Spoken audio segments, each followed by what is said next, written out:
Nasa London si Pangulong Noynoy Aquino para sa 3-day official visit niya roon. Bukod sa pakikipagkita kay Prince Andrew at kay British Prime Minister David Cameron, layon din daw ng Pangulo na personal na i-promote ang turismo sa Pilipinas habang siya'y naroon.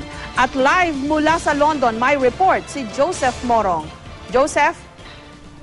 Jessica, sa maghapong pulong nga ni Pangulong Noynoy Aquino dito sa London, kasama yung mga English na mga negosyante, ay nakapirma na sila ng tinatayang aabot sa lampas $1 bilyong ng worth of investments.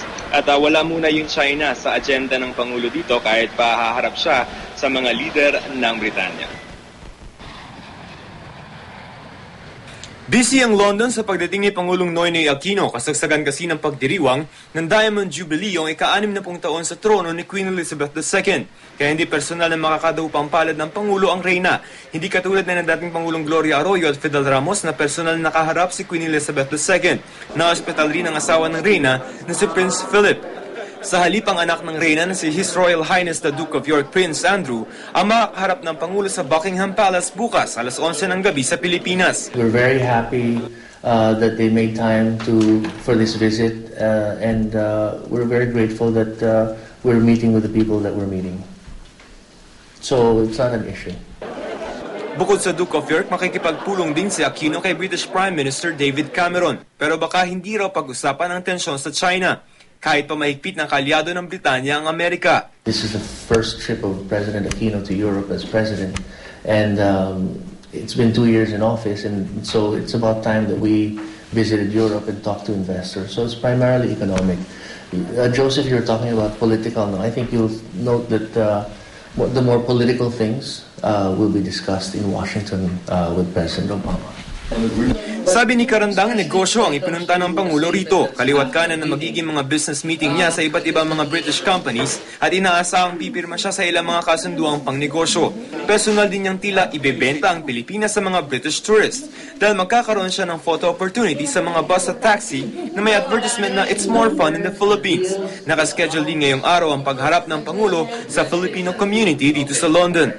Well, if you've been watching the news, then you'll know that most recent developments have been the removal of former Chief Justice Renato Corona. I think the president, I wouldn't be surprised if the president mentioned a little bit about that. Jessica, mabilis lamang yung magiging biyahe nitong si Pangulong Noynoy Aquino dito sa London at bukas nga ay tutulak na siya papunta ng Washington kasi inimbitahan siya ni US President Barack Obama para sa isang meeting. At pagkatapos siya pumunta sa Washington, ay pupunta naman siya sa Los Angeles kung saan inaasahang makikipagkita si Pangulong Aquino kay Jessica Sanchez. Jessica? So Joseph, hindi itinuturing na big deal o malaking issue ni Karandang at ng Malacanang na hindi ang Queen mismo ang makakaharap ni Pangulong Aquino. Ergo, why did they even comment on it?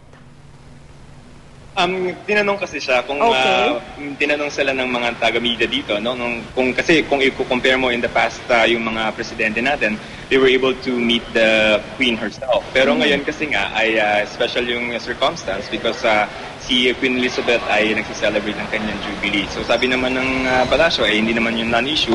Yung pag-schedule kasi noong trip nitong si Pangulong Aquino ay gusto niya magkalapit sana yung gagawin na trip niya from here at saka yung Washington. So nagkataon lamang nikit yung UP sa US leg.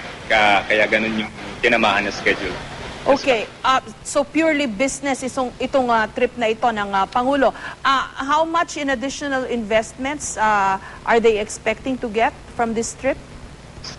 So far, ang napirmahan ay lampas 1 billion. This is between mga Filipino and mga British companies. May instance na yung British company yung kikita doon sa mga Filipino companies natin and may iba naman na sila yung mag-pour in ng investment dun sa ating bansa.